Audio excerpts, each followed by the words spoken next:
Yesterday, I spoke with President-elect Trump to congratulate him on his victory, and I assured him that I'd direct my entire administration to work with his team to ensure a peaceful and orderly transition.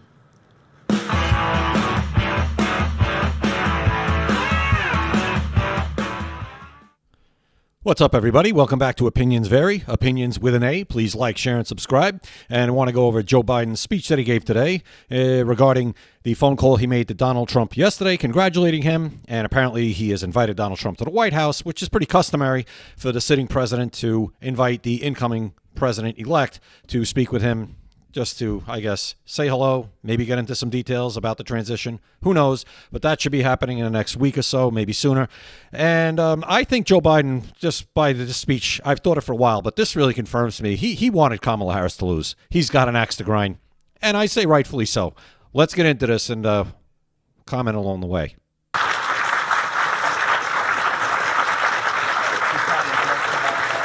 Here he comes. Good morning. Good morning, good morning. Thank you, please. Thank you.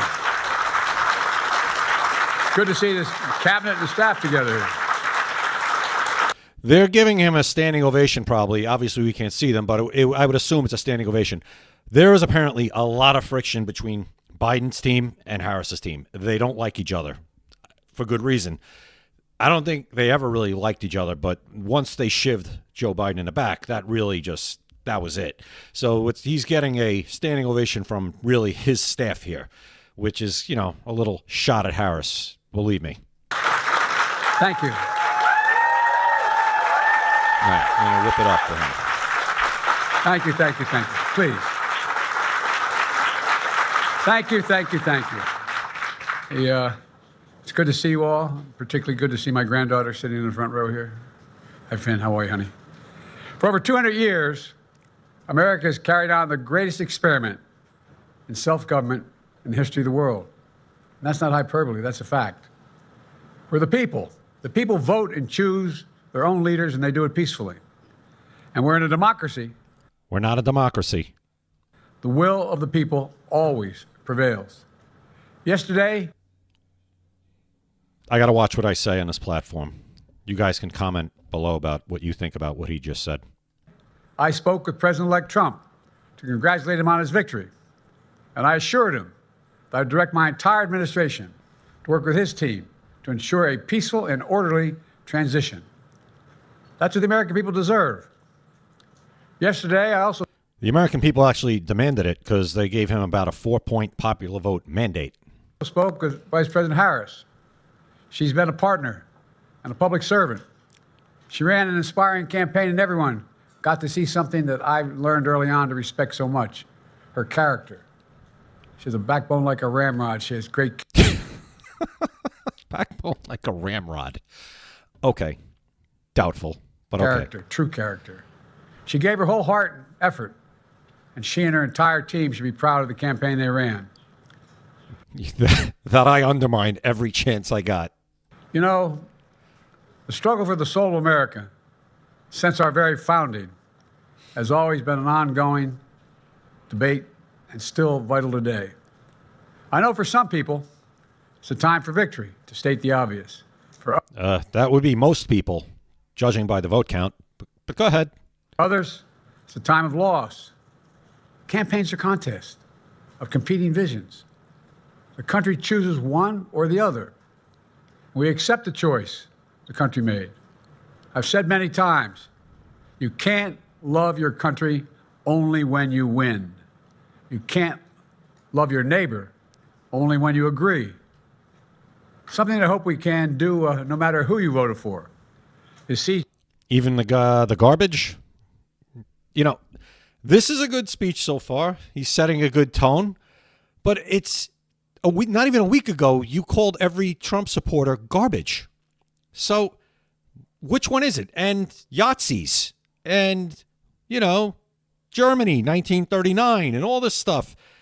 So you're peacefully transferring power to someone you think is a Yahtzee. Or you really don't believe that, and you're just using that rhetoric, which is dangerous rhetoric. So, it's disingenuous. It's disingenuous. He does actually sound decent here. If he actually sounded like this in the debate, he might have been the one that had a chance to get blown out on Tuesday night. But we'll never know. Each other not as adversaries, but as fellow Americans. Bring down the temperature.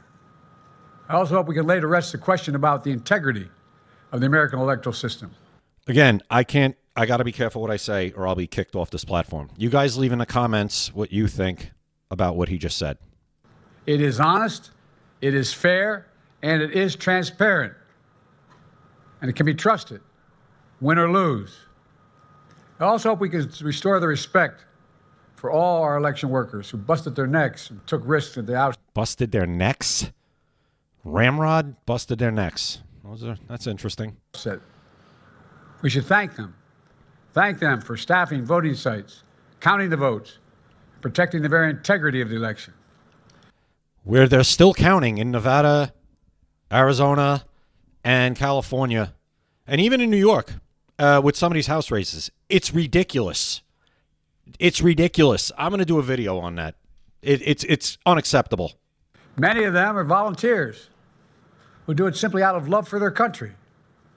And as they did their duty as citizens, I will do my duty as president. I'll fulfill my oath, and I will honor the Constitution. On January 20th, we'll have a peaceful transfer of power here in America. I'm curious to see what Washington, D.C. is going to look like that day, because remember January 20th or 21st, whatever day it was when Trump was sworn in the first time, they basically almost burned the city down. They bashed in windows, set cars on fire. It was a preview of the summer of love, of things to come.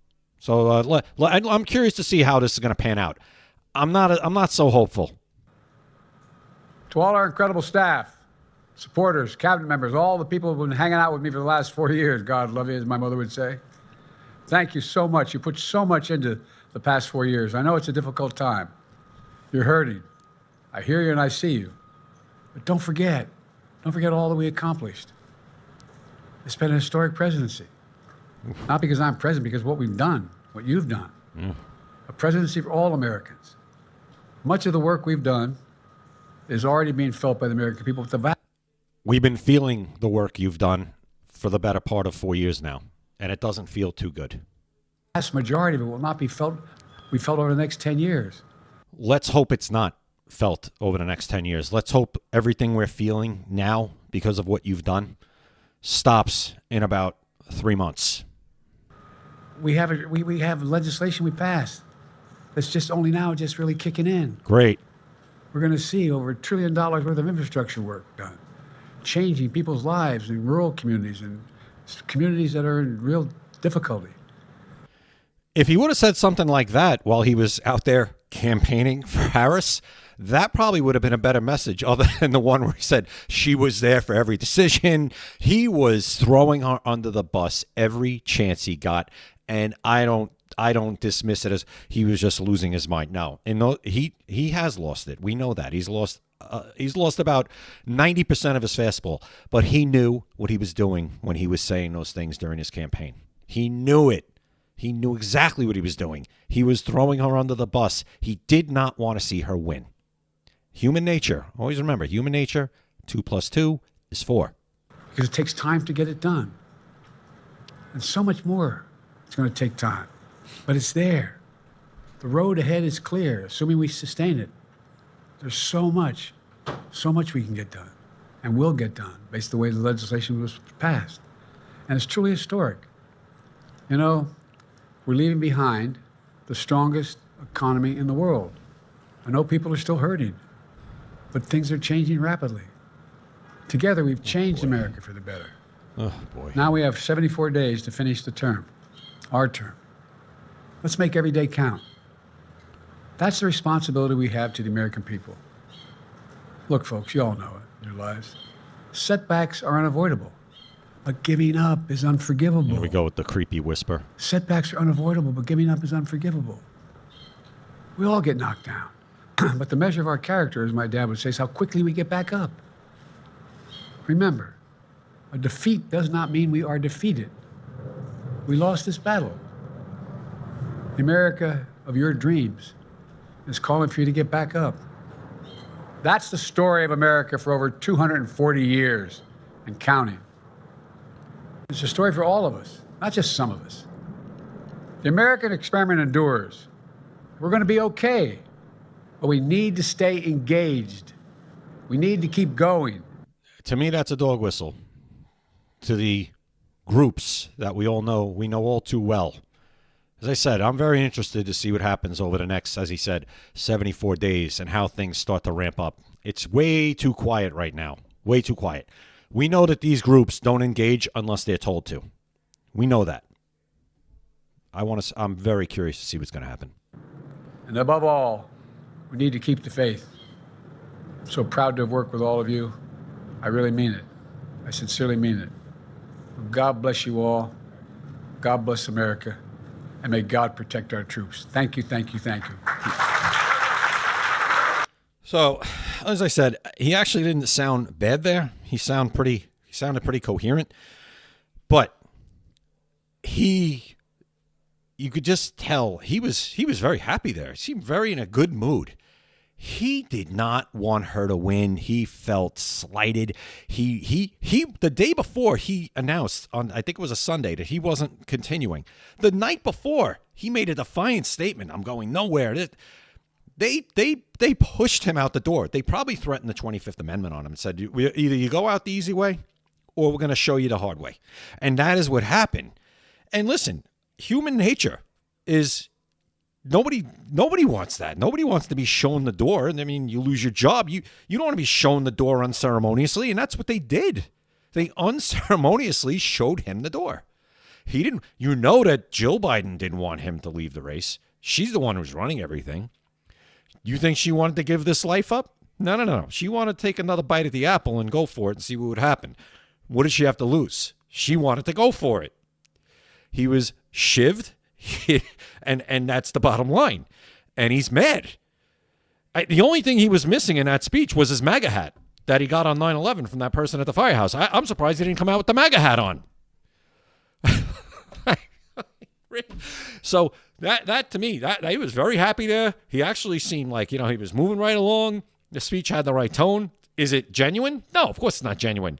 He can't stand Donald Trump. He can't stand anybody that voted for Donald Trump. We know that. Fine. You're going to be out the door in 74 days. Just try not to completely ruin the country before you go.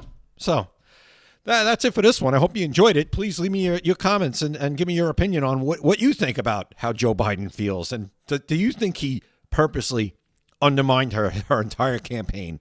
And do you think he's glad that she lost? Let me know. Like, share, and subscribe. Continue to follow me at Opinions Vary.